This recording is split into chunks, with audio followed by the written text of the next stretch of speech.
Shortcuts is a phenomenal automation app on your iPhone. You can check our best shortcut guides to learn practical shortcuts to enhance your iPhone capabilities. If you use shortcuts, you know you can run them from the app, add them to the home screen, or use the shortcuts widget. With the iOS 18 update, Apple allows users to add and run shortcuts from iPhone Control Center, making them even more accessible. Here's how to add shortcuts to your iPhone Control Center.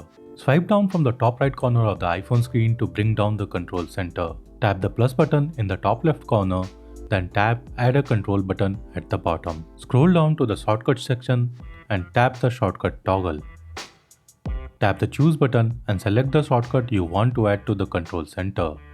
Tap anywhere on the screen, you will see that the shortcut has been added to the control center. You can use the drag handles to adjust the size of the shortcut. And that's it, you have successfully added a shortcut to your iPhone's control center. With iOS 18, you have the option to create multiple pages within the control center, making it easy to dedicate a whole page just for your shortcuts. If you would like to learn how to set that up and explore more exciting features of iOS 18, be sure to subscribe to our channel. Thank you for watching, and I will catch you in the next one.